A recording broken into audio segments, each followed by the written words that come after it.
Cette pile contient une quantité d'énergie ridiculement petite, à peine assez pour alimenter une ampoule pendant quelques minutes. Et pourtant, cette même pile peut faire fonctionner certains objets connectés pendant des mois, parfois même pendant des années. Comment est-ce possible? Un objet IoT effectue en général trois grandes tâches.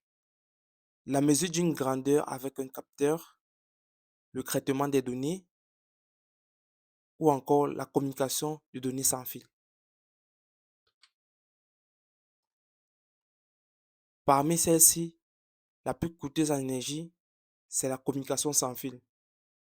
Dans cette vidéo, on va justement s'intéresser à un moyen de communication sans fil qui a révolutionné l'IoT, le Bluetooth Low Energy.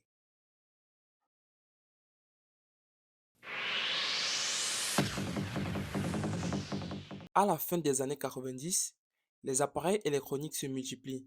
Téléphones, ordinateurs, imprimantes, claviers. Et à chaque fois qu'ils doivent se parler, c'est la même réponse. Un câble, un câble de plus.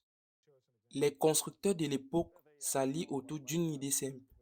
Remplacer tous ces câbles par une seule petite radio, bon marché et surtout universelle. Ce standard, c'est le Bluetooth. Oreillettes sans fil, clavier, transfert de fichiers et audio, les usages explosent. Et derrière tous ces usages, une seule philosophie. Bluetooth est considéré comme un câble invisible. Pour certains usages, c'est exactement ce qu'il fallait. Par exemple, une musique ne peut pas arriver une fois toutes les 10 minutes. Le flux doit être continu, la connexion doit rester disponible comme un câble qui reste branché. Mais rester branché a un prix. Les deux appareils doivent s'écouter, se synchroniser, échanger en permanence, même quand ils n'ont rien à se dire. Maintenant, prenons ce capteur. Il mesure une température quelques fois par heure. Garder une radio allumée en permanence pour ça, ça n'a plus aucun sens. Alors, comment connecter un objet minuscule qui doit vivre des mois sur une simple pile bouton? Le Bluetooth Low Energy part d'une idée différente. Et si, au lieu d'optimiser la communication, on optimisait plutôt le silence entre deux communications? Le but n'est plus de rester connecté tout le temps. Le but est de réduire au maximum le temps où la radio est allumée. Quelques millisecondes d'activité, puis du sommeil, ou plutôt beaucoup de sommeil. Cette proportion entre le temps actif et le temps total porte un nom, le duty cycle.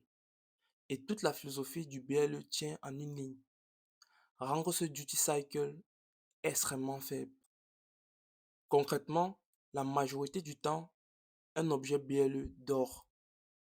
Le processeur passe en basse consommation et la radio, la partie la plus gourmande, est coupée. Puis, au moment prévu, l'appareil se réveille. Il allume sa radio quelques millisecondes, juste le temps d'envoyer un tout petit message et se rendort. Ce message s'appelle un advertising packet. Il permet à un objet BLE d'annoncer sa présence sans créer la moindre connexion. Il parle dans le vide et il s'en va. De l'autre côté, le téléphone ne reste pas en écoute permanente non plus. Il ouvre régulièrement de courtes fenêtres d'écoute, les scans Windows, espacées d'un intervalle régulier, le scan intervalle. Tout cela permet au téléphone d'économiser sa radio. Tout le système repose sur une rencontre. Quand un message envoyé tombe au bon moment dans une fenêtre d'écoute, les deux appareils se sont trouvés. Ils créent une connexion. Mais même connectés, le BL ne change pas de philosophie.